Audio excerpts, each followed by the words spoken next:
first item is good in the order. We can go around the room. In fact, I think, Jody, you had something you wanted to share. I have 2 items. The first is that I advertised for the pro and con committees for the TBD ballot measure yesterday. We pushed it out on our website. It's right on the front page under newsroom. All the information's there. I am the contact for the committee. Like if somebody wants to sign up for one of the committees, I can also explain the election process, like what they're responsible for. Questions about the actual TBD and funding and such will be Steve. So if you guys know anybody, if anybody's expressed any interest to you, please pass them my way. I am on vacation next week, but we're still prepared to take those calls in my absence. The second thing is that we are on the verge of not having a quorum for the August 20th meeting. I currently have 3 council members scheduled to be out on vacation, so I want to confirm with the other 4 that you will for sure be able to make that meeting, barring any emergencies or anything. So I think it was Dot, Amy, Diana, and Michelle. Diane, sorry. I am. Yeah, Yeah. I'll be here. Okay. You won't be. And Mike Remington will not be, and I believe Iyer will not be. You Oh, no, I take will that be. back. I will be. Okay. I will be It's here. the first meeting. Okay, so it sounds like we will have a quorum. I was just getting a little bit nervous when I see more than, 2. So as long as we have a quorum, we'll just continue on as normal. So that was it for me. Great, thank you. Jody, one quick question. So if no one puts in for pro or con or both, there just isn't anything in the input then? Correct. The pro and con committee are mostly, for this particular part of the process, they're just to write the statements and or rebuttals to the statements for the pro and the con. And if we don't get anybody who wants to apply for it or anything, we just have to provide proof to the elections that we actually tried, so that if somebody calls them and says, hey, I didn't get a chance to speak my mind, they can say, well, the city tried to tell you, tried to do that, so. Thank you. Anyone else in the order? I have one item. Originally, I took over for Jason as part of the Snoqualmie Valley Watershed Forum, and then I stepped up, when I stepped up into his spot, we didn't have it back then. So we are looking for someone to be the backup for me. It's pretty, I think, nice committee to be on. One is it deals directly with salmon recovery and Arnold Valley and flooding and so many other key issues that we deal with here right at home. So it's nice to be on a committee that actually has a direct impact on the valley. It's a committee that gets things done. They have about $1 million a year. They put in different projects. They usually turn that into many million more as they coordinate with a lot of other groups to get big projects done. They've been very successful with what they've been doing. They meet every 2 months. And I haven't missed any meetings yet, so if you have been in the background, you certainly are welcome to go to any of them you like. They also have a tour. In fact, tomorrow we have a 4-hour meeting. They're usually just 2-hour meetings. But tomorrow is a tour of the Cold Watershed and several projects that are going out there. So for me, that's just a lot of fun to get outdoors and to see the actual projects and what's going on and taking place. Each of the cities in the valley has a representative, so you'd be, representing the city as well. You would get the emails, and Alyssa, who is the kind of the committee chair and oversees the group with King County, really does a nice job of keeping us informed of things, giving us reading materials. So I've enjoyed it, but if you could think about that, if you know now, yes. I'd be willing to be your backup. Would you like to do that? Sure. Well, that would be great. I've heard that past performance is a good predictor of future attendance, so.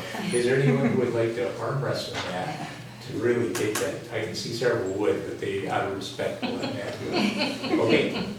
Well, Matt, I'll send your information and your city email and city phone over to them, if that's okay. And then they'll contact you and start sending information. We can move on to our First item, city administrator options. Thank you, Heather. Oh, yes, go One ahead. thing I wanted to share, at the Sound City Association's meeting, Public Issues Committee meeting, it was brought to our attention that there's this House Bill 1406. And I'd like to maybe see if we could have some time at the next CAL maybe to talk about it. Because, you know, it has to do with affordable housing, but it is, if we have to decide between July 28th or January 31st to adopt a resolution for this, and it would not, the initial resolution I know there would not be any additional tax, but we would be getting some tax that normally would go to the city, or to the county. But for Duval, it's only about $77.98, so it's such a small amount. We were brainstorming how to spend that small amount, you know, for affordable housing. It can go towards utility bills, that sort of thing, but I just think it would be really good. I was gonna send this to you, but we had such a big packet this time, I didn't really, you know, wanna give you more reading, but I will send it maybe before the next meeting so you could start reading up on it. I'd be happy. What would that look like? Is that, would you present the information to us I then? could, unless maybe Diana wants to. She's So she we've here? done some, yeah, she's here, she'll be here for the city council, we've done some research on it, so we pulled some information because we got some last minute information from SCA. So we're just trying to figure out if we can meet the deadlines for sure, because it sounded like there might have to be something done earlier too to protect your right moving forward. And if that's the case, we might have to have a special meeting, so I'll ask Diana to pull that. Okay, and I don't think there would be an additional, I don't think you have to go for that additional sales tax. You don't, but Okay, you have to pass a resolution of interest essentially. Even if you're not gonna take advantage of it, but it leaves your options open down the road. So of those two dates, if we do the next cow in August, we would miss the. well, it's actually a range, I don't think we'd have to have it Oh, done so by it's a July. range, okay. Between July 28th and January 31st, 31st. so there's a yeah. We have So, time. Judy, can we put that as a possible item at the next? I put it on Our tentative items for August 5th are water safety update from Chief Hurd, intersection pedestrian safety from Director Winchevsky, depot deck replacement from Steve as well, and clear and grading fee options. All of those are just discussion items, so I think clearing and grading, we can kind of move into where we fit. We also just finalized having a consultant come up, Jeff Brown, to talk to you guys about waste management, or not waste management, solid waste contract processes. He's kind of the guru, and we were able to get on his calendar for the August 5th meeting. So that one actually might bump some of the other stuff that we originally talked about putting on that meeting, so. But it's okay, we'll figure out where to fit that Yeah, in, because I think that's that'd great. be a good discussion for us. Good. Perfect, thank you. Anyone else? So our next item on city administrator options, I have Chief Hurd and Laura Thomas down, but I also understand the mayor and our city attorney Rachel is here as well to have that discussion. And we've had quite a few different discussions about it. We've spent a lot of time looking back, trying to figure out what happened and some of the changes since the budget and where do we go from here. So this is kind of a main topic for us, so I really want to take our time to dive into it. I hope we can keep our focus on being able to make some decisions on where to move forward. It does mean we should look back and figure out if there were some things we should be doing better and how to avoid any issues in the future, both with communication and getting items moving forward. But certainly, this is an opportunity for council to share where you're at as well as learn. I think that's a big part of tonight as well, is to make sure we've got solid information kind of as a foundation, and then decide what do we do from here. I don't know, the plan was tonight to make any decision on it, but simply to be able to get more information and try to coalesce everything that we've had, so we can get to a point here in the near future to make some decisions. So, I don't know whether I turn it over to Yeah, we can Rachel? turn it over to you, and like the Mayor Pro Tem just said, this is really just introducing it. Nobody is expected to make any decisions tonight. It's really just an opportunity to give you some food for thought on things for us to talk about at a later date when you've actually, had an opportunity to think about it more. So, not putting anyone on the spot. And I'll turn it over to you. Again, just discussion, when we separated with the city administrator just about a year ago, we shared with council that we were going to keep the position vacant for a year in order to help with internal staff morale and challenges internally. We're approaching that year point. In the budget process, we were tight on budget, and we decided as a group not to have the position in the budget, but also agreed to come back mid-biennium to have the discussion. And of course, council approved a contract amendment just recently that was brought up in February. But as we're almost in August, getting close to September, and when we'll start our internal mid-biennium budget processes, we need to start thinking about what council's preference is moving forward so that we can get some clarity as we develop our budget and develop the mid-biennium updates and are able to move forward with whatever council chooses at this point. So in general, what's included in your packet is what was put together by admin, including several options. I think the thing of interest that I heard from a council member today is City of Duval structural chart, and where responsibilities lie, what positions are vacant, and what roles and responsibilities are not being covered currently at the city. And then per a council member's request, we had a request for all the financial information on the previous city administrator, and she pulled that together. I got it this morning, but I was in meetings and on the road, so sent it to council as soon as I got out of meetings this afternoon. So that's new for you folks. But the point is to get the options in front of you. We have to get our finance consultant needs to come in and do a presentation. We're going to have the state auditor's office come in and do a presentation on our finances in the near future, which will give you guys some more information. But in order to make sure that we get what needs to get done on the city administrator side, we wanted to bring this forward to present to you so that you can start thinking about it, asking me, Carrie, Laura, and Rachel questions so that we can get to a point where we can have a longer discussion and make some decisions, because we all know that from the get-go that having two people share the job isn't sustainable. It's getting us through a challenging time while we reorganize internally, while saving some funding at the same time so that we can make sure our finances are on a good track and move forward for the betterment of the community. So if anybody has any questions, we're welcome to entertain them. Or if you don't want to have discussion this evening, that's fine as well. I have a question. So we were presented with 4 options, and I guess that's sort of something we're supposed to be thinking about Yes. currently, right? Yep. Which, thank you for providing all the options. Are we going to be discussing tonight, council, what we think are the best options? Is that what we do? I think the whole idea is to have a discussion on it. So I think we're more than welcome to talk about the options that were provided in the packet, if there's additional options that council sees, or to just go around and talk about, how each of us feel about the different options. There's so many pieces to this. Of course, there's the financial piece. I think getting additional information on the budget will give us a little more perspective and foundation to make those decisions.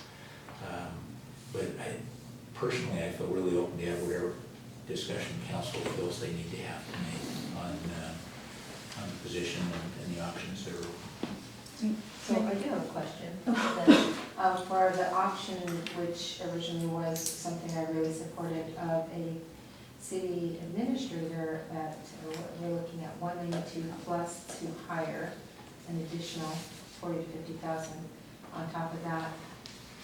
We have in our budget somewhere the monies to provide for that if we needed to.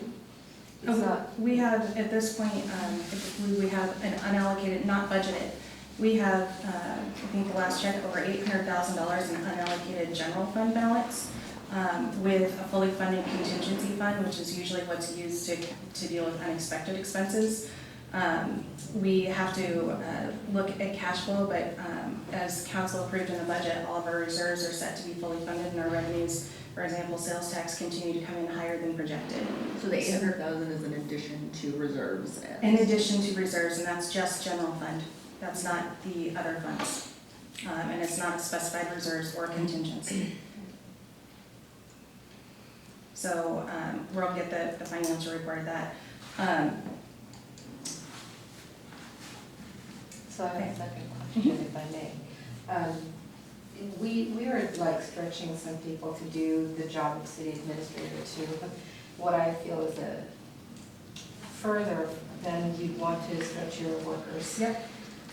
So in that respect, wouldn't it be better for the city as a whole to really get on track with a full-time city administrator? That's my preference in the mid-biennial budget process, and that has been my preference for a year. Okay. I didn't have time to read through all of the stuff sent it for with the history of the CA, so sorry if this is already in here, but can I just ask, for option 4, the recruitment costs using Prothman, I was just curious, was that the process that was done with the prior city administrator? Yep, yes. And that's pretty standard. Most city administrators or city managers are recruited through agencies, often utilizing out-of-state search as well.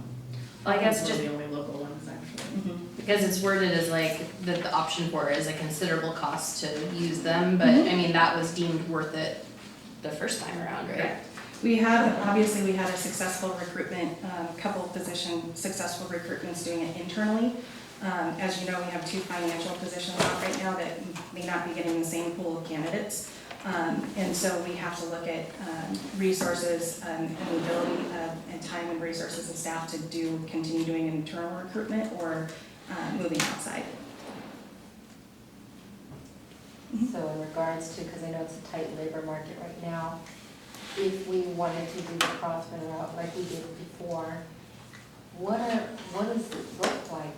Did they have any indication as to how far we have to look, or are there candidates? Are there candidates, really? Thinking about the other cities I worked for who've done recruitments, and there were candidates, but most of them did come from out of state, in most of those. So I think it's a pretty tight market here in particular. There's not a lot of folks. Can I add, just, we're at the very end of our recruitment process for the finance director, and, we're doing it internally first to try and save some resources. But in my conversations with Prothman, the finance director is probably actually the most difficult one right now to recruit, and our position closes tomorrow. I thought it was today, so I apologize for that. It is actually tomorrow, and we have 2 unqualified candidates and 1 qualified candidate that have applied. And so it's a lot lower than we thought, and so so I'm not sure what will happen ultimately, but we're gonna start that process tomorrow as soon as it closes. And then I do believe that it might be a little bit easier to recruit for a city administrator, but I don't think you'll necessarily get somebody with as much experience as you might be looking for, and it could likely be from another state. That seems to be The other thing we're seeing is people who are director level at other agencies that are trying to, move into city administration. So those are probably the biggest source of candidates. Is there a sense from council whether we feel like we need a full-time? I think, Mayor, if I understood correctly, you feel pretty strongly we need a full-time. And time frame, you were thinking about mid-buy, so we're in the first year. So in the fall, we would start the process to look at the second year of the budget and adjustments that need to be made. And then that could potentially be one where we said, let's adjust budget so that we can have a full-time city administrator starting sometime in January or sometime next year. Absolutely. And I think one of the things too to think about is when we had our last retreat and we looked at qualities that you want in a city administrator, That's really about 2 or 3 people, and looking at our current job description, when we were on council and created that job description, we had expectations that really, in hindsight, were not realistic for that role for the city. So that is something we do need to look at as well, is because there definitely was not enough focus on the internal operations of the city in that job description, which has created some challenges, and the city administrator, next city administrator, needs to be definitely more focused on internal operations. It was definitely too much in that job description for one person to achieve. And as we all know, that position was pretty much, set up to fail from many different factors as it came out. And it wasn't intentional, but that's the reality of the situation. Well, I don't want to put everybody on the spot, but I think it'd be helpful to just get a sense how many feel like, we should move forward at some point looking at a full-time administrator. When should we be looking at that? Should it wait till after this budget cycle or during this budget cycle?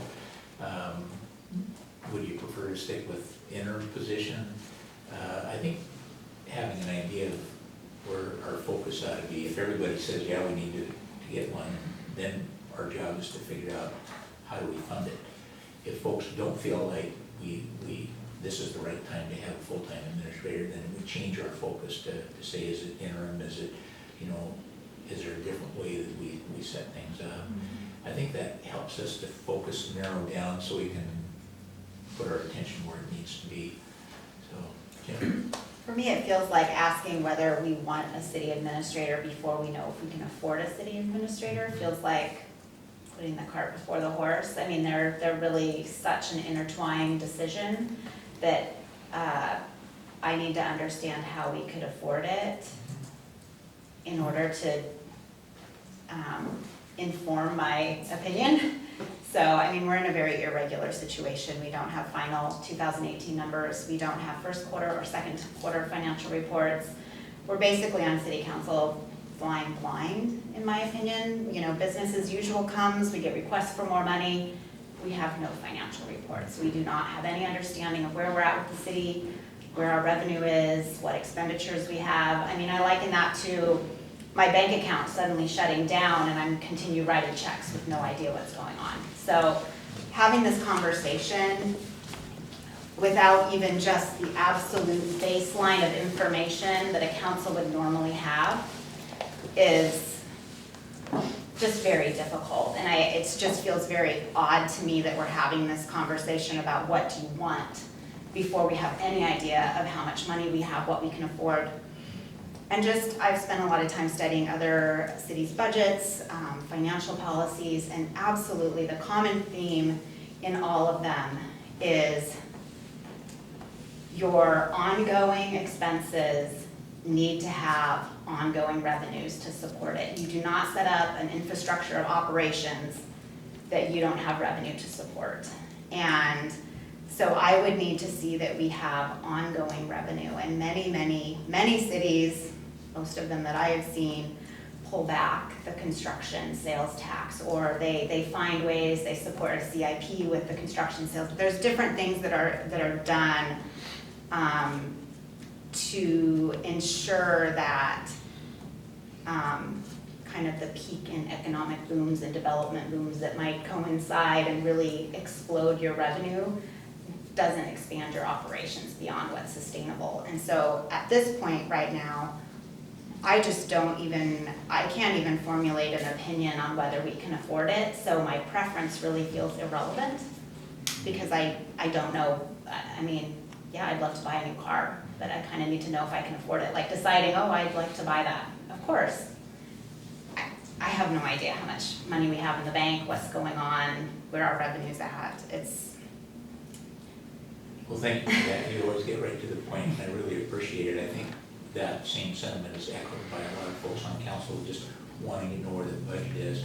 Before we move on, Mayor, I know that we've had penciled in a couple times getting some of those financial reports so we can just see that overall. We have had snippets of it, being able to see some increase in revenue, sales tax, and so on monthly. But in terms of getting that overview from first, second quarter, so we can just say, I think as Jennifer put so well, How are we doing on our bank account? What can we So, afford? The simple answer, I'll let Laura add in too, but council did receive the draft and year-end financial report. Laura resent it out this afternoon. But as we all know, there were issues with some of the drafting of the first and second quarter reports that we were trying to get handled before staff members left, and that's in process. Laura sent that email this afternoon. And we don't expect any decisions. We just want to start people thinking.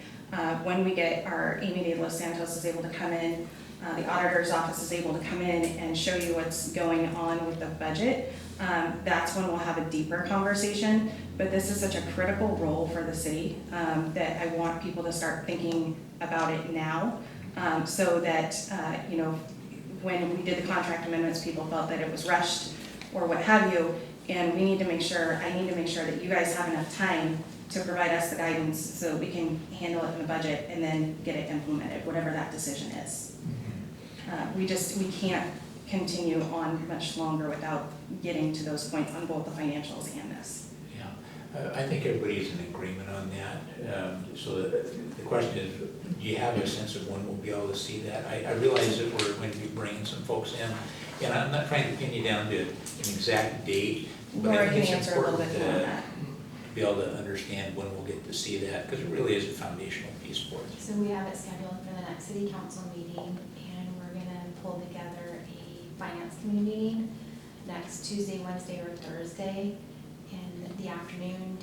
Amy's here those days full time. And so we have the draft first quarter report, we have the draft final, and we have our financial statement that we sent to the state that's been completed. So we pulled that together as well. And I do want to remind folks that you are getting the monthly sales tax reports, which have been consistently coming in higher than projected. So that is an indicator of where we are at as far as revenue coming in. And those have been out on a consistent basis. But I can say administrative staff, which is really Carrie and I, really do want you to have those reports first before you explore all the different options. But we really did want to just bring you the options and then go through the finance committee, all of the year-end numbers and the first quarter numbers. And what we were trying to do is write a report that made more sense, but we're going to keep it simple like it was before and just not recreate a model. And so that we have completed pretty quickly. So we'll be able to pull that together next week. We've also pulled all departments. We actually met as leadership staff, which was the directors yesterday, and we started pulling where we're at because we're halfway through the year, so 1/4 of the way through the biennium budget to see where we're at within what we call our general fund, obviously, which is multiple departments, and then also public works. So we have some areas where we definitely see some concerns, and we'll bring those to the finance committee. There aren't any surprises, and we are struggling in the finance area because we've had 3 employees cash out this year. So your buyouts, both in wages and salaries and benefits, has really put us out of sync for that particular one. So there's a couple of places where we just didn't have the expectations, and we'll have to have that discussion, but we pulled all the data at this point. Okay, well, thanks for putting a date on it. So that's our first meeting in August. We would have a chance after the finance committee. By the way, I did- think, go so ahead. we are having 2 meetings the first week of August. Potentially. So, we have the budget stuff scheduled from when we have the SAO here. So I guess if they're not able to, then we'll still go ahead and have that special meeting. I did want to mention that the Finance Administration Committee that council had wanted to set up does have Councilmember Hope, Kaplan, and Wingo on it. And so it's nice to see that they're going to be able to plug in, and we'll, at the end of this meeting, or next item, be able to talk a little bit more about committees. But I did want to recognize the 3 of you, and thank you for doing that. So I just wanted to comment in regards to paying for the city administrator, because one of the history was we had allocated and budgeted for a city administrator a long time ago. And at that point, we weren't bringing in the revenues that this is today. And we had it in our budget. And for some reason, I guess, I don't know, is it no longer there? I did not want it removed initially, but here we are. So if we had the money then, why would we not have the money today when we even planned way back when to have that to be continued? We had done all that work. We had that all in place. So for me today, I don't see that as something I'm worried about. I don't see it the same way you do. But if we're that concerned, it looks like option 3 would be the logical option, because that is more close to what we were paying.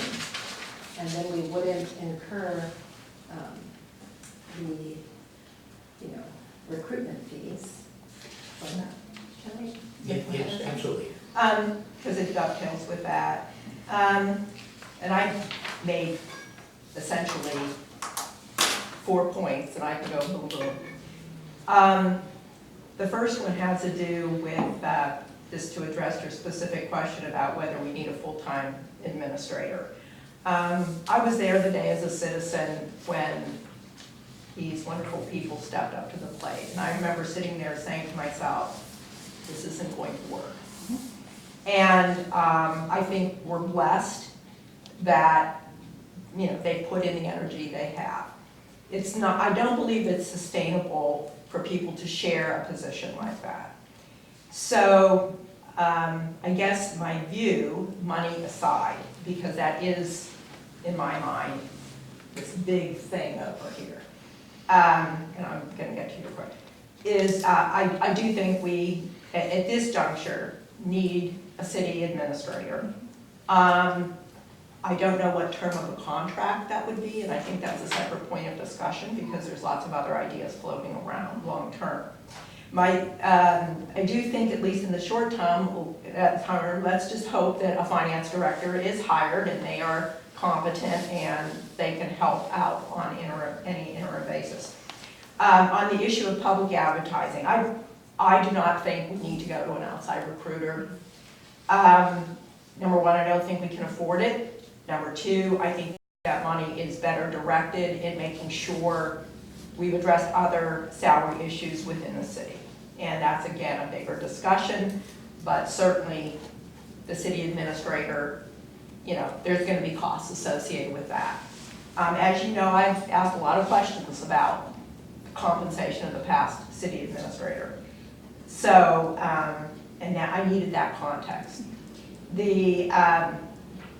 There's been an ongoing discussion, and I have not been part of it, but I'm just going to put it right on the table, about equalization around director pay. And I don't think we can have a city administrator discussion without remembering that is a discussion, but it is a separate discussion. When I say publicly advertising the position, that doesn't include someone internally from applying. The reason I think, and this is one thing I feel very strongly about, I think it takes us a step or two, or maybe further, away from any public perception that there's some weird way that we would hire a primary position like that. And I also think that when you compete for a position and you get it, you know that you've been selected because you're the best. And I think that is important to a candidate. So that's why I feel like a public advertisement and process would need to occur. When that needs to happen, it's really contingent on the money. To your point about whether we have the money. Tonight we're going to look at approving the TIP. And I've already talked to Steve about this. It was great conversation. It was super, super.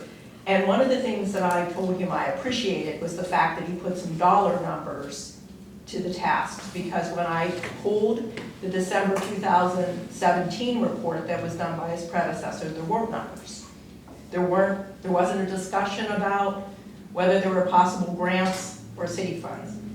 And I'll talk about that at the council meeting, but the point is, at the end of that report, he identified $12.5 million of basic repairs that we have to undertake to fully support our citizens. So when I look at fund balances, I take those obligations into consideration. So what we might feel like we have a lot of, we may not. And that's, again, a reason why we need to really look at reports and start doing some financial planning. That isn't to say that we won't have the money for a city administrator. I don't know the answer to that. But that's what I really focused on when I read that TIP. And that was without even adding up the column that said city and grants. And so we don't really know what that means either. So there's some very big numbers out there. And we can't say we have adequate fund balance unless we know those numbers. And it doesn't preclude the other things I said about needing someone, but I think that I think it's something we absolutely can't forget if we're going to do our fiduciary duty. Yeah, I agree. I mean, the other side we have is that in the budget process, we tried to, get a bunch of money for deferred maintenance on buildings, and that's part of the reason why our fund balance is so large, is because the decision was made to not allocate. Right. So that is definitely has to be part of the overall conversation, and as the building inspection reports show, we don't have the staff or the contracts in place to keep the routine maintenance going up on our buildings, so that's definitely part of the overall conversation. I think one of the things that will be nice is when we do get a finance director in and we're able to complete the staff workload analysis and salary survey, which we have to do the salary survey, at least for union employees, but prior to union negotiations next year. That'll provide more information. The unfortunate thing is there's some things we can't wait on. There's things that we have to keep moving forward on, but it doesn't mean the structure of those things can't change in the future as a result of the study. And it may be that on the city administrator, I mean, and this is no reflection on any of the work being done now. It might be that who we hired hasn't been a city administrator, but has managed good-sized budgets, is known as an innovator, understand how to work with both the executive and the legislative side. You just don't know until you publicly advertise. And but the bottom line is, I think whoever gets selected can feel confident that we really felt they were the best choice and that we were 110% behind them. And trust me, I'm good with that. What I want is to make sure that we have the best person in the position. Oh, yeah. And to your point, Dot, that even if you have a preferred internal candidate, oftentimes it is good to recruit outside. I've been in that position before, and it definitely is more fulfilling to gain the position when you've had to recruit, when you've had to compete for it as well. So that's a point well taken, and I don't disagree. Oh, thank you. Comments from other council members? So I think Councilmember Neffen said it very well. I feel the same way, that it's feeling like the cart before the horse. I wouldn't go buy a new $1,400 barbecue this week without looking at my finances. So it's kind of the same thing. You just have to look at we have to look at the financial reports. The other thing I think that's very important right now is that we look at our job description for this role, because if we don't, the one that I have is from 2013, and I think we need to really narrow down the job description, because whoever takes this role on, I don't know that they will succeed if we just throw money at it. I don't know if that's the money, I don't know if that's the answer right now, and I'm very concerned looking at the structural chart, because there's 6 jobs on here that we haven't funded, and that's very concerning to me. Human resources, community relations, parks. So it's like, what role does the city administrator take? Are they human resources? Are they, there's more than just the role. We need to be. And if I may, to that point, Michelle, I know you and I have talked about it a lot over the last year and a half, is as I've been in this role, it's become very abundantly clear where the gaps are, and where the gaps have created long-term bigger challenges for the city as a whole, including lack of predictability for staff, perhaps not knowing even what their roles and responsibility, what basic rules and expectations were, and that's definitely getting shifted. But HR is something, particularly in the last year, that has become very, very apparent. And we have developed an internal HR team of directors and me so that we discuss all the HR issues as a team and make sure that if there's something moving forward that we're all on the same page and we're all treating all departments equally unless there's a specific instance like civil service. Trying to, Laura and Carrie spent a lot of time putting this together to start looking at where we do have the gaps, and we know that we have a lot of gaps. As Mr. Lenashevsky's been working in Public Works since we've identified so many things that haven't been getting done to look at workload, look at staff allocations, and what have you, and identifying where our needs are. So that is part of the long-term process, and definitely the job description is something that anytime we have a vacancy, particularly in a director position, it's best practice to review that job description and make any changes that need to be made at the time of the vacancy so that you're getting the right fit for your job for that time period. So that's definitely part of our internal conversation on a regular basis is where do we have gaps, where do we need to fill them, and how do we fill them over the long term, and that's a really big challenge. I just want to echo some of the things Dot said, and I really agree with it being publicly advertised. I think that's super important for transparency and fairness. Internal people welcome to apply, but I just think that's overall the best way to go, and that's really important to myself personally. I am wondering, talking about the job description as city administrator, are we going to also have a conversation about whether or not we're going to put on a future ballot to change the form of government? Because to me, that would have a huge impact on what this role is. And the term Yeah. of a contract, yeah. So that, just to be more specific, we're talking about the difference between mayor versus Strong city mayor manager. versus city manager, yeah. That's a really good point, because that would have an impact on the candidates that you Right. would draw. Other comments? Just to also caution too, playing devil's advocate and seeing how this is played out in other cities. Stepping outside of my role, having experience with elections and ballot measures and what have you, I'd also be cautious if council wants to move the direction of filling the position, of making sure that there's a fill gap if you decide to move forward with something on the ballot, because we may not be able to recruit somebody if there's a ballot measure forthcoming. Right. And the other side of it is that sometimes cities have a very difficult time recruiting after they've made the change of government, because there's a perception of major disruption in the community, even when it's a really positive thing. So I would just playing devil's advocate, make sure you're thinking about that as well, because I have a responsibility to look over the entire city and respond to our constituents as well. So I feel it's my responsibility to share that with you. That's a good point.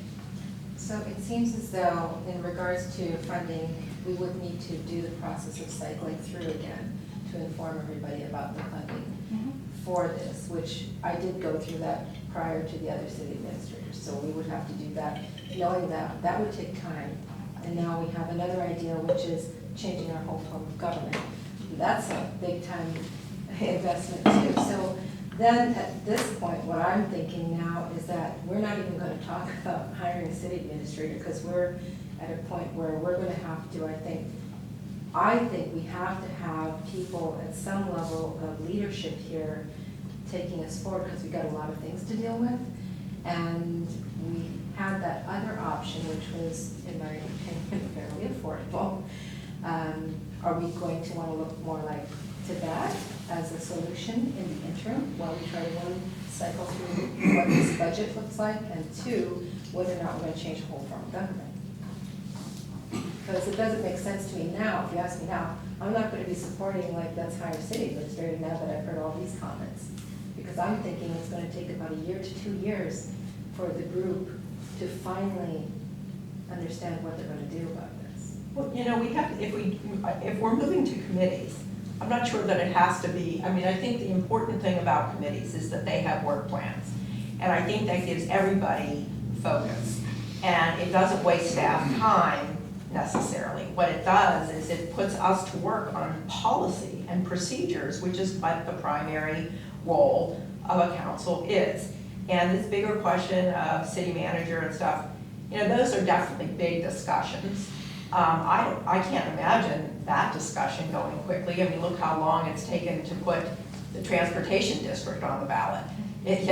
So that doesn't take away from the validity of the idea, it's just to say, it's gonna take time. So I still, presuming the finances, I mean, that is always gonna be the caveat, but presuming the finances are resolved, you know, I just don't believe people can share a city administrator job.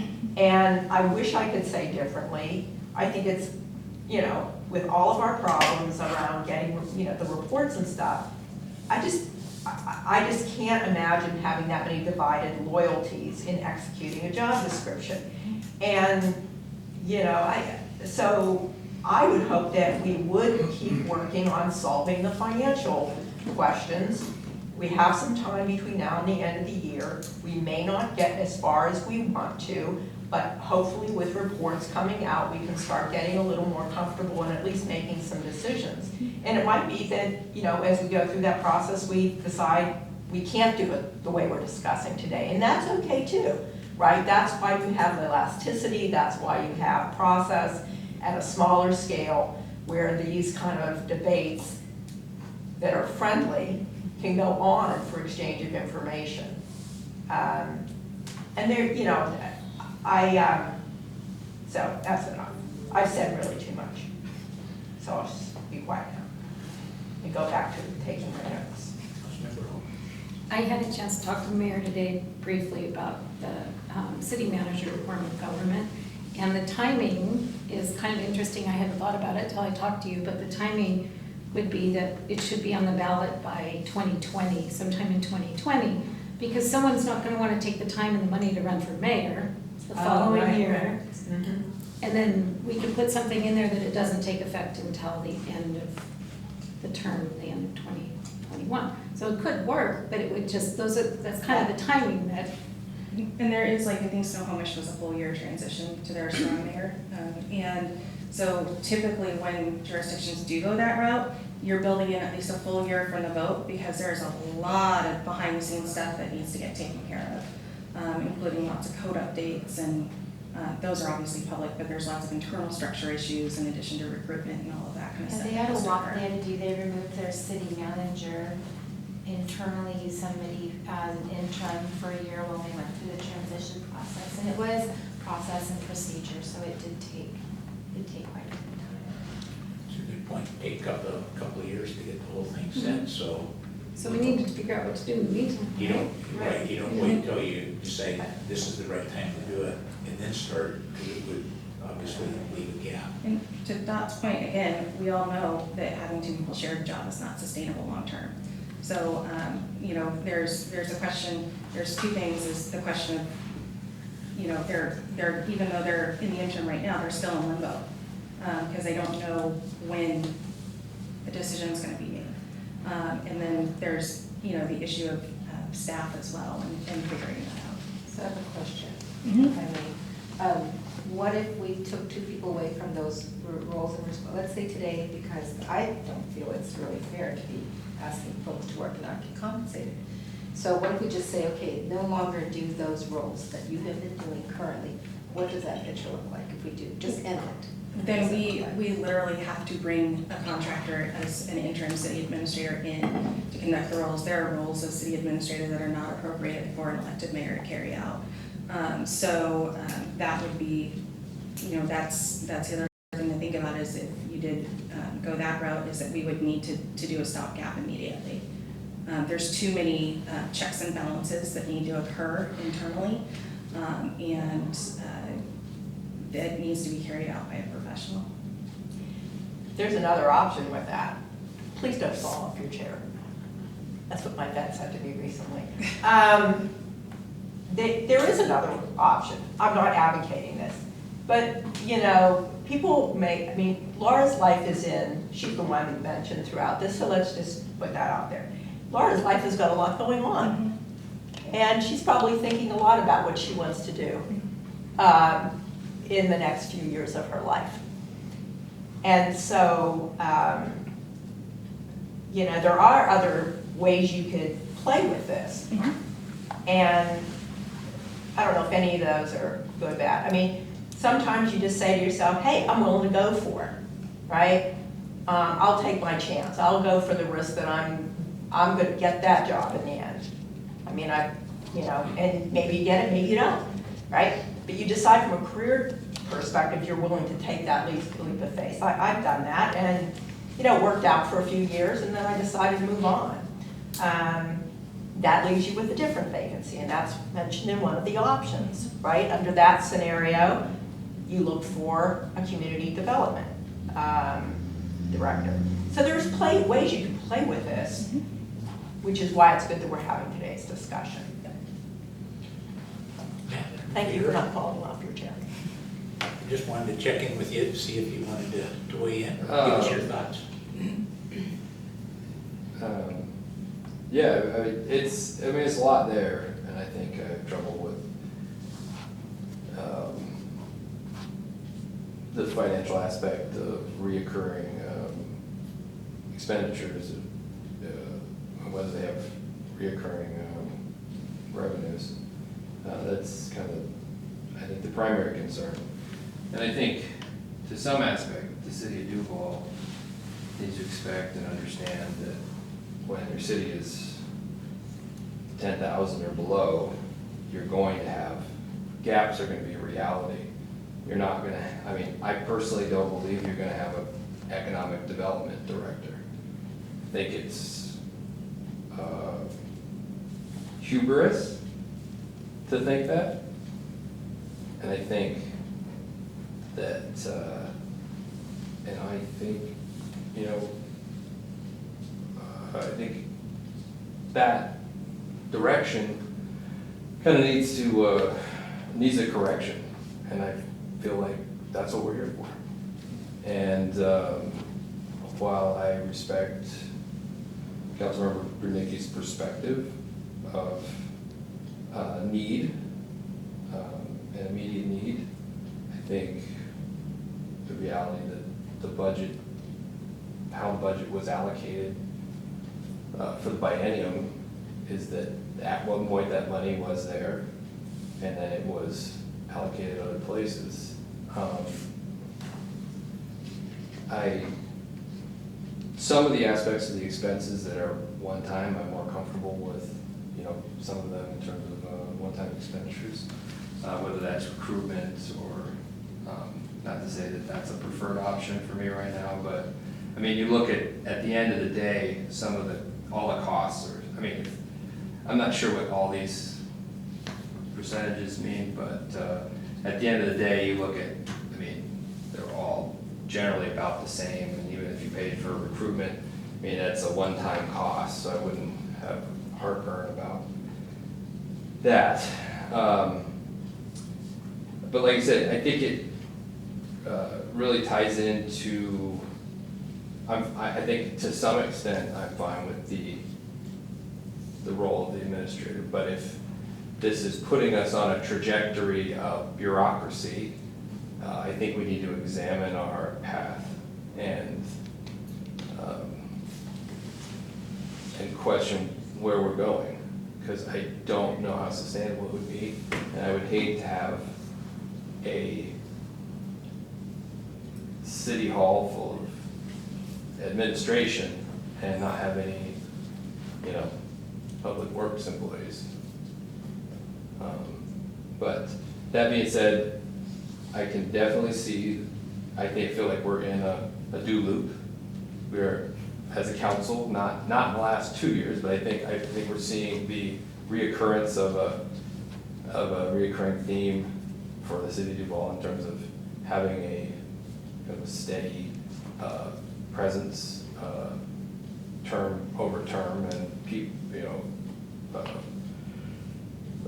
citizen over, as the citizens come in and participate in the government, that there's a kind of a consistency throughout. So, and I respect that, and I respect Diane, Councilmember Brunicki's perspective for that truth, for sure. So it's just a tough spot, but I would like to figure out how to, balance that and move forward and have it be sustainable. Thank you. Can I What I just heard Councilmember Iyer say is that we're moving towards hiring, wanting to fill an economic development director position, and what I want to make very clear is that is not where we're going right now. We all recognize that we need somebody to be able to focus on economic development, but we're not there. But this sheet is just this is just the roles and responsibilities that the city has. So these are our roles and responsibilities and things that we have to do. And just because the role isn't filled doesn't mean we're, or that it's put in this column doesn't mean we're asking for that new position. Really, this is just what we're talking about as far as what the city administrator oversees. So I just want to make that clear that we are not, at this point, asking for any new positions. We need to get the staff workload analysis and this other surveys done and have that independent outside look before we further that discussion. Well, I think to my point is speaking to the balance of how you understand the problem. If we, while there is complexity there and great need, I think there's also we can over expect from city government. City government has a limited scope and capability, and I think we need to recognize its limitations. Well, I think it's been a real healthy discussion. I've written down about a dozen things that council members have shared, and I'd like to work with Jody this week on trying to enumerate those and get them into our notes so we don't forget those. Sometimes we just say we have a good discussion on city administrator, but I'd like to get all these ideas down. And I'm likely going to send them out to council first, so that if you had discussed it and I didn't couch it correctly, because I want to make sure we get these down, because they're all very important points. I will share a little bit of my perspective. I agree 100% with Jennifer that it's a little bit of the cart before the horse if you don't know where your budget's at. I tweak with that a little bit because I'll just have the experience at home where we're planning a vacation and we're going to get the house painted, and the car breaks down. And then we have to prioritize. Do I go on vacation? Do I paint the house? Or do I fix the car? So we set our budget last year, and we didn't eliminate the city administrator position, we just didn't fund it. So it's still there, it's just not funded. And then we thought, good, we use the money for other things. But for me personally, it still comes back to priority, and I think it goes a lot with what Matt was saying. That's where the hard decision comes in. Is there something else that we funded that isn't as high a priority? And if not, we funded it, but we can take it away and say we'll do that next year. Or so that goes back to really knowing where our budget's at. There are a lot of other good ideas that were tossed out, taking a look and say, do we change our form of city government at some point? But at the end of the day, for me personally, managing a city is so important, and a lot of the issues that we've seen over the last year that have cropped up in different areas come about in my mind because we didn't have as strong oversight or management or just somebody who had their hand on the pulse here, really seeing how the city's doing, and you get stuff that fall off the plate. So personally, I think it's very important. But when we do it, can we afford it? What's the timing? Or is there a better way to do it than we're doing it? So I think at some point, city council members sitting in our spots prior decided there's issues and we need a city administrator. We're in the position now to decide, were they right? Do we need to continue it? If we do, how do we pay for it? So this isn't an easy one, and I know we're frustrated because we spent a lot of time on it, both on what to do in the interim and where do we need to be in the long run. And that is a decision for each council member to make individually. And then hopefully collectively, as we vote and look and decide what to do, that we keep our focus on, we want this to be a healthy city. And everyone I've talked to cares about this issue. And while we might look at it a little differently, I think that collectively as we come together and try to decide how to move forward, all these discussions, while it's taken a lot of time and even some frustration by staff, by certainly the mayor, city attorney and all, but that's part of government. Let's keep working together on it. We're gonna, this tonight was, I think, a very healthy discussion. At least we get a sense of where everybody's at. I'll try to couch all these issues so we can keep them in front of us. And then as we move forward, hopefully we can come up with a decision that always helps our city be prosperous and have good leadership. Mayor, I would ask a question. So, you know, we're going to be working on this, continue to work on this. We're going to be looking at the finances, so we kind of have a foundation. Do we have money? If we decide, or if we don't have money, do we need to reprioritize the overall budget? I always go back. If we were in this exact spot during budget talks, what would we do differently? If we said we wanted to keep the administrator, we'd readjust things. Maybe we wouldn't put as much money in reserves. Maybe we would have cut something else out and put even more money in reserves. Who knows? But my point is, just because we plan the budget doesn't mean we can't do anything. We have choices as council members to adjust budgets where we need to. Kind of that old, you know, somebody gave it to us, somebody can take it away. But we actually can do that. But the prioritization is always tough. Directors are usually involved, certainly the mayor, trying to decide where are we at, what do we have to do. I just don't want us to cut out our options to just additional revenues. There are other things before us. But my question is, so if we're going to be getting this information in over the next month or two, and then making some more solid decisions at the mid-buy, what do we do in the interim? Certainly the chief and Laura were doing the job, and I think they were doing an excellent job moving so many things forward.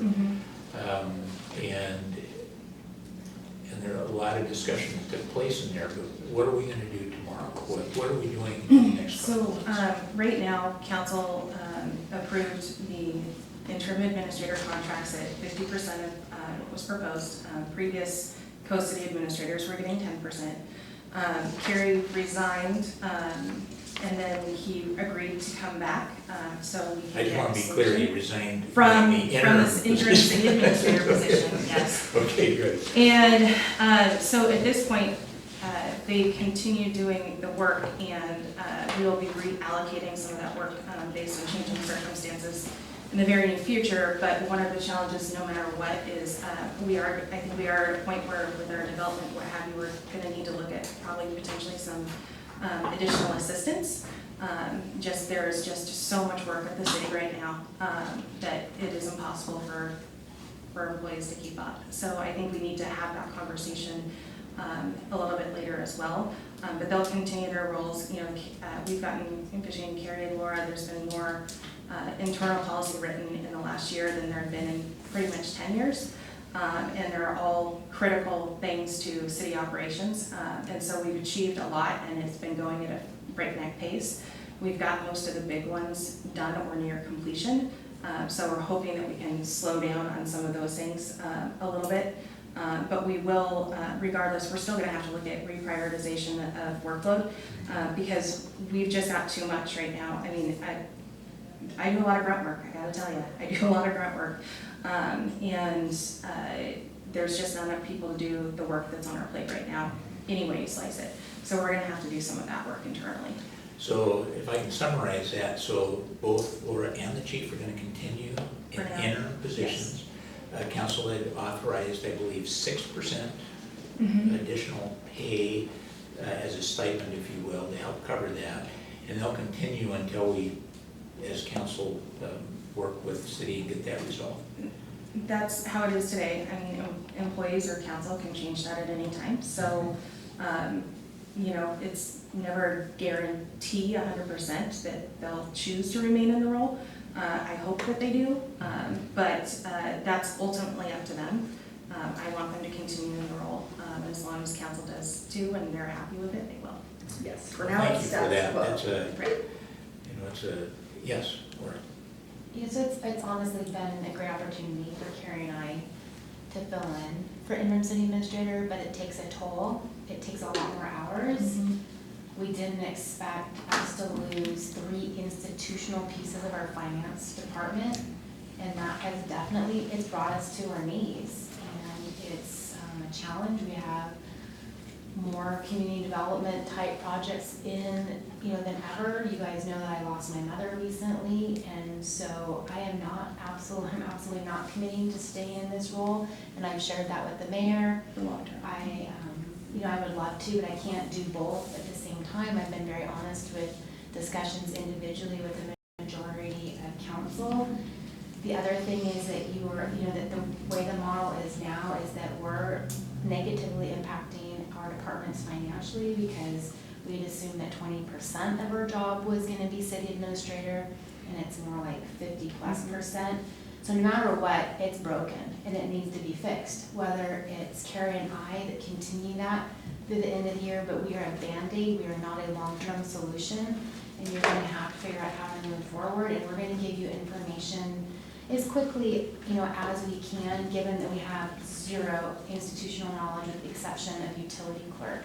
Just as an example, today is a payroll day, and we have not been able to do payroll yet today. So I spent most of my day on the phone either with Springbrook or other cities. So, I have other tasks. This, filling in as your interim city administrator is not the only thing I do. And, I had scheduled days off for pretty much the rest of the year to help my dad transition, and I have not been able to take those off. So I want you to hear loud and clear, I am not committed to doing this long-term because I can't do both. I'm trying to survive us and get us through the end of the year, but I'm not sure. And I just want to be honest with you because I've talked to every one of you about this. Well, thank you for providing both perspective, but more importantly, for even being willing to help, because I know that, we're in need in advancing so many things, and you've been critical in doing that. And it is on our shoulders to help make a decision to help fix a lot of these things, so. What we thought last year, it kind of all got thrown out the window, and we all have to know that, we have to adjust to it, and it's gonna mean some really hard decisions.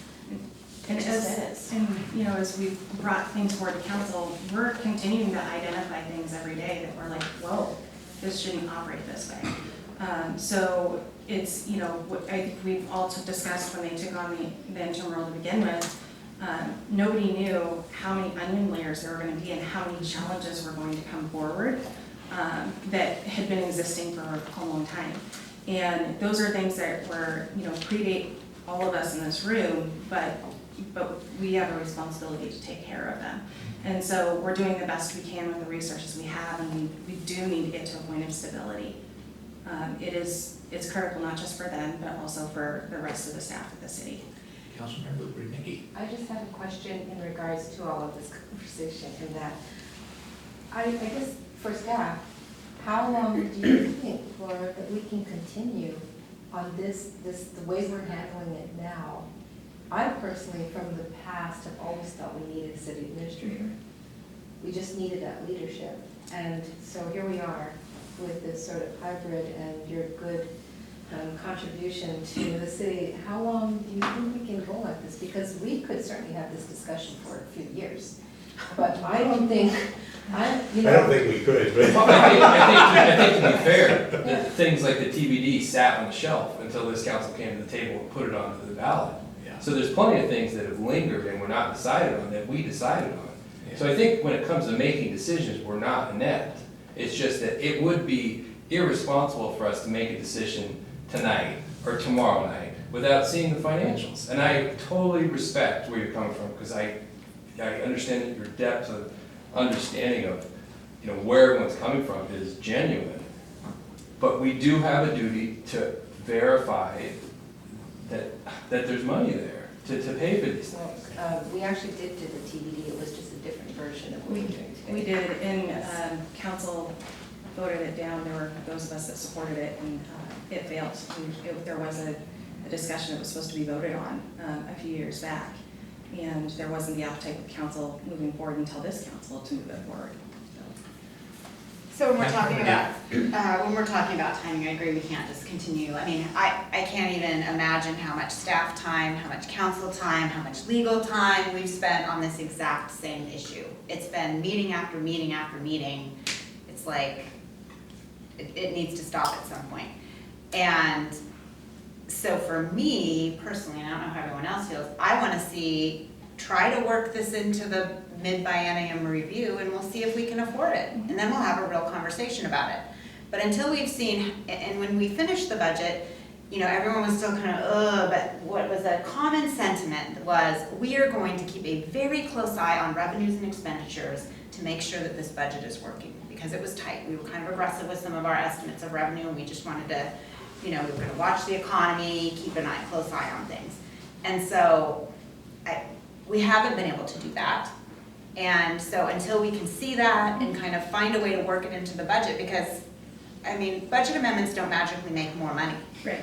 It's just allowing us to spend money we may or may not have. So until I can see it worked into the budget, which may take some unfunding of things that we thought we were going to do, positions maybe that we thought we were going to have. It's going to take that kind of work, and I'll look at the administration to, you know your people, you know the projects you have planned, you know. You provide us with an alternative that utilizes the existing revenues that we have.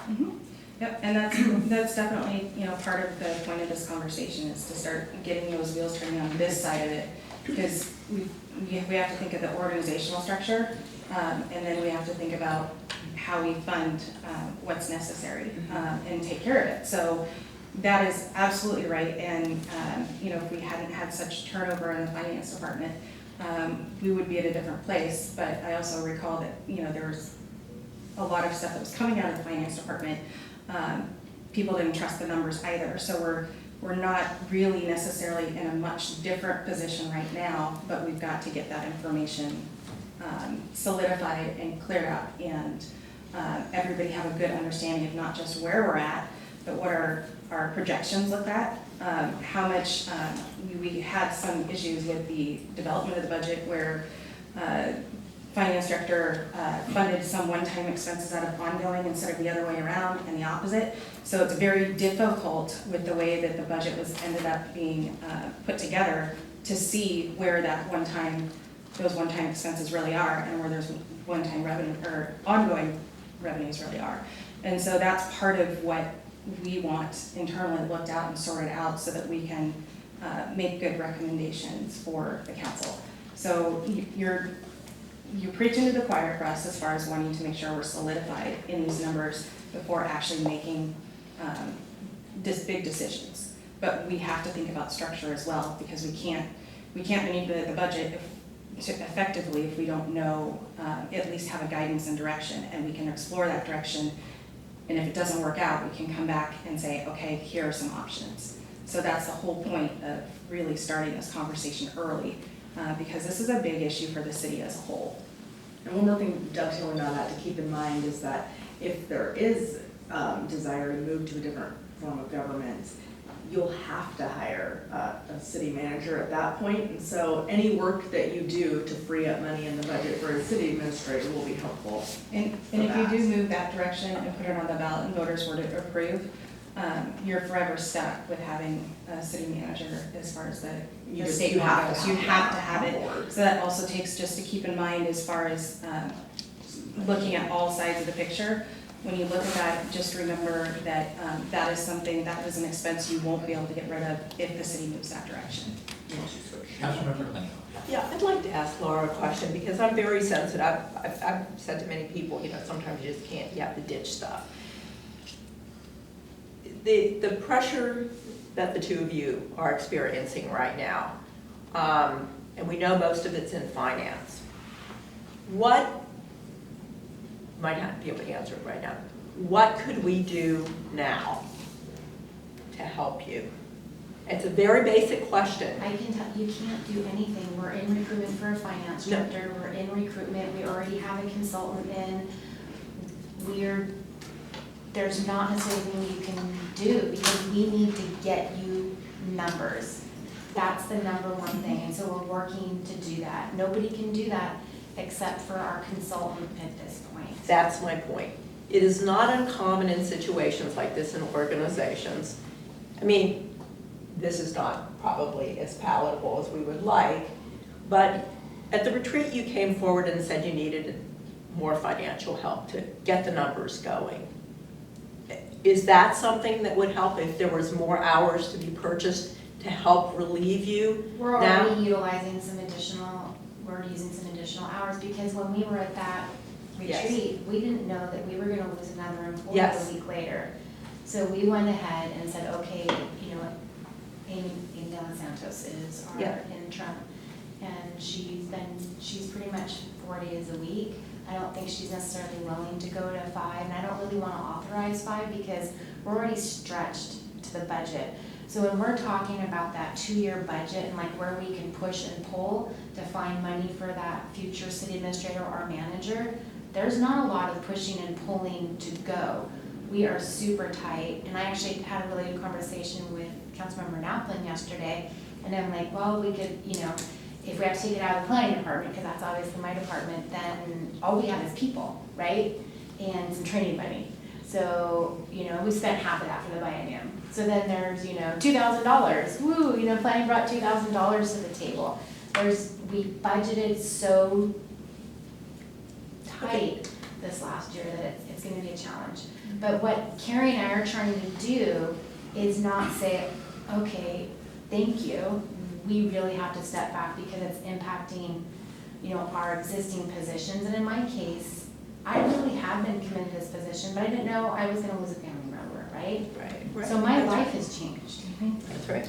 But what'll happen is if Carrie and I step back, then you immediately have to make a decision, and you're going to have to immediately spend money and immediately go through that process. We are trying to just hold the Band-Aids together to get you through, to get the numbers, to look at those, to see what you have, to make adjustments within there, so that you can then make a final decision.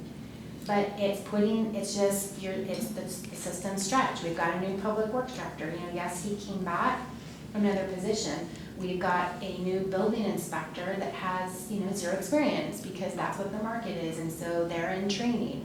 You know, so we're spending additional money there. There's just so much that we didn't anticipate last year that has stretched the system. And that's the really hard thing about budgets. And, you know, we talked about it, they're not static, they are dynamic. You know, revenues are okay, taxes are doing pretty well. But we have a lot of final plats that need to get to final plats so we can generate that revenue, right? Our developer billing is off the charts. Like, we've never generated as much developer billing since I've been here. Like, in combined, it's probably 3 years worth by the end of this year.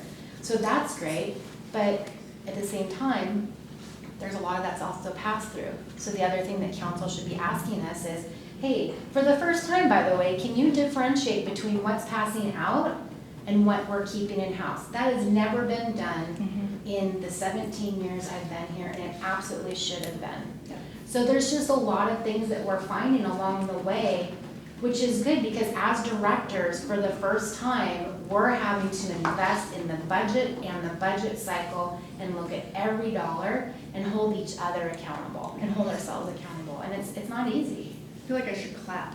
This has been like the most difficult probably year of my career. But I'm thinking scenarios here. Let's say that, since you've had this big family change, it's very easy for me to conceive you saying, I just can't, I need to help my dad.